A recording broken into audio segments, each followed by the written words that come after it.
Welcome back, everybody. Eric here with Iraq Veteran 8888. Got some 2A legislative updates and some news to pass along.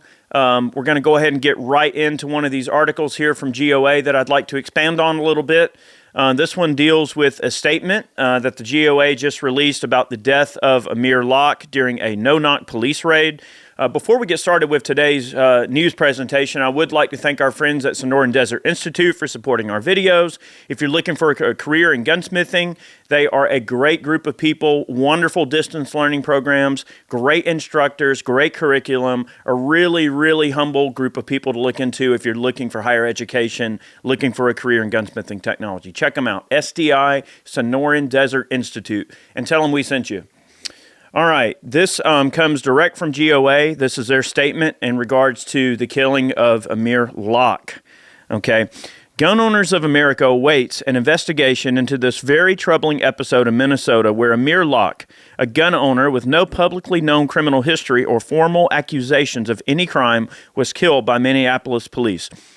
For years, GOA has been concerned about how no-knock warrants threaten the safety of innocent Americans and law-abiding gun owners. For this reason, GOA filed an amicus brief in Quinn versus Texas, where an innocent father was also killed in a no-knock raid by police. The only justification for the no-knock raid in Quinn versus Texas was that John Quinn owned a firearm. The police claimed that firearms ownership was enough to present a danger to law enforcement, even though they knew Quinn had a concealed carry permit, meaning the state of Texas had pronounced him to be a safe, law-abiding citizen. And see, this kind of sets forth like a really scary precedence, right? Because just simply being a gun owner automatically marks you as being some, intrinsically dangerous person that society should be afraid of for some reason. I mean, look at the overwhelming amount of states that are looking to get constitutional carry passed. I mean, Florida and Georgia are on the very forefront of this whole sort of battle for the Second Amendment, right? When you look at all the states that have brought constitutional carry to the forefront, I mean, we look at this, the state of Texas had pronounced him to be a safe, law-abiding person. Well, look, I don't need the state, I don't need a government to tell me that I'm a safe and law-abiding person. That's what kind of gets me about. I mean, I understand the sanctity of the statement that what they're trying to accomplish, is that, hey, there's this licensing system that is in place to have a concealed carry permit, right? And that they're not even honoring that. So if the weight of having a permit doesn't make you any less dangerous in the eyes of the police, then what's the point of having it to begin with at all? GOA is not a police reform organization.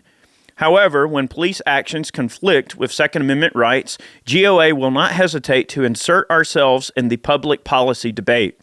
This is why we are speaking out today and why we have concerns about the situation in Minnesota. Yeah, and those concerns are very, well-founded. The situation that we end up running into as a society is that we're so quick to look at a piece of news, right? In the situation of this shooting, right?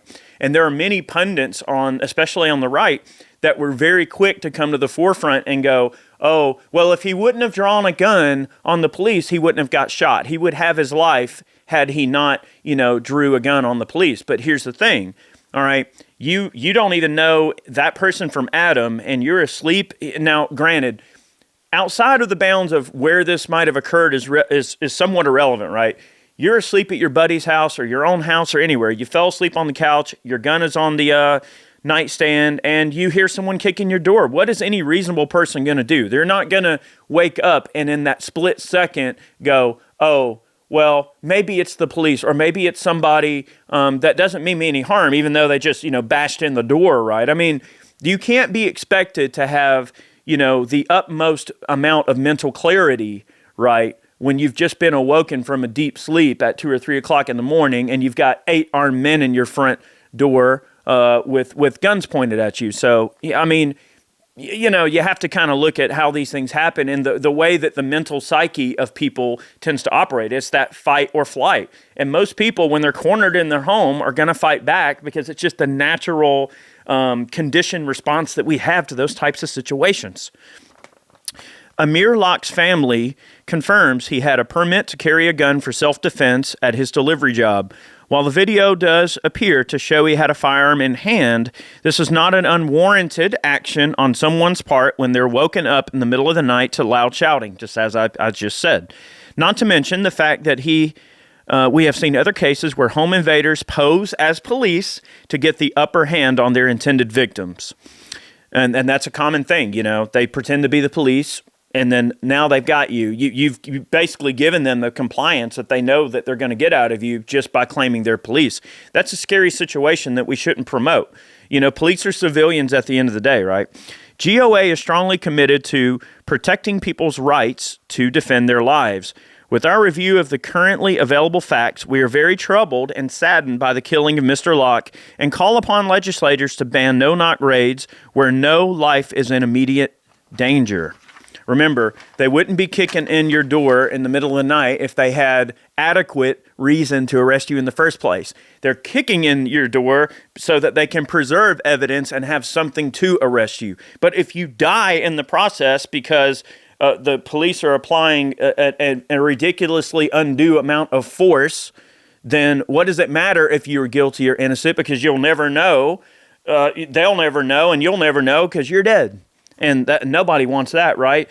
And it has become a very bipartisan thing, right? This no-knock raid banning aspect that people are kind of coming out. I think that this plan sort of backfired on a lot of people because I believe that folks on the left and the right sort of ended up expecting people on the right, whatever that's supposed to mean, to say, oh, well, Amir got shot because he pulled a gun on the police and backed the blue and all of this kind of jazz, right?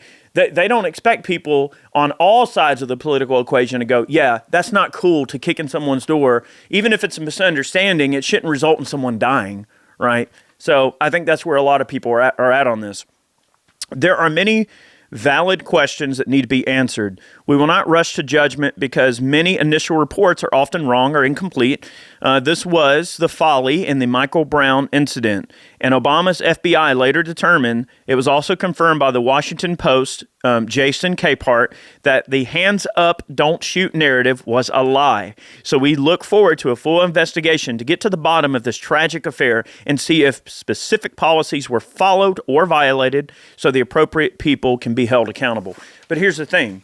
Yeah, I mean, accountability is always going to be what it's going to be. We want accountability, but look at the lack of accountability that has occurred throughout, the whole entirety of government in general. All these people who have, done all of these things against, the people in general, right? All of these accusations that float around in various situations. Again, it's easy to jump the gun and go, oh, I think I know the complete story. You should try to find out the complete story and learn all the details you can about something before you draw a conclusion.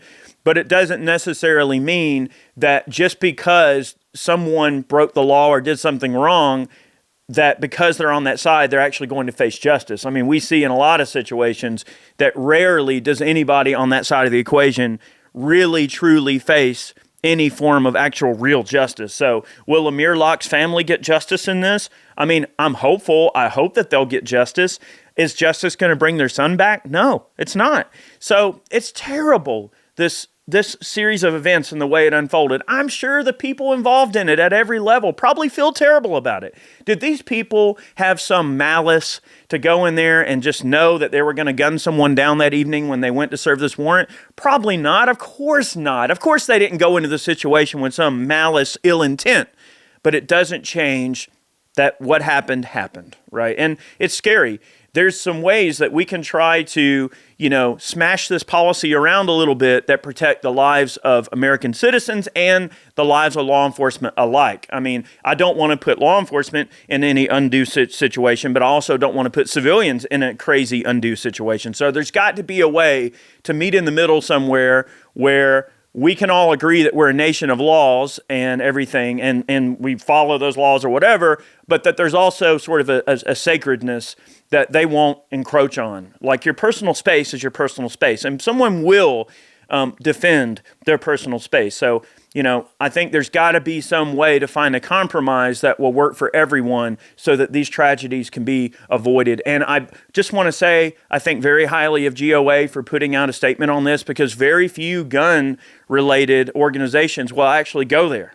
Right? Because this is something that when you look at a lot of these various gun organizations, they will never say anything that could be even slightly, misconstrued as being anti-police or something. So I like the way that they put this particular release out. I think is fair and concise and to the point, and it says everything it needs to say and nothing it doesn't. And I agree. I think what happened to Amir Locke is terrible, and I hope his family gets justice, and I hope that we will come away from this hopefully learning something, and as a society will put measures in place to prevent these terrible tragedies from happening in the future.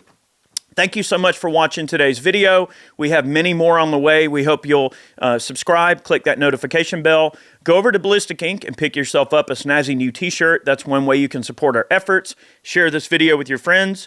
What do you think? Let us know in the comment section below what you think about the situation. Have yourselves a great day. Many more videos on the way. We'll see you soon.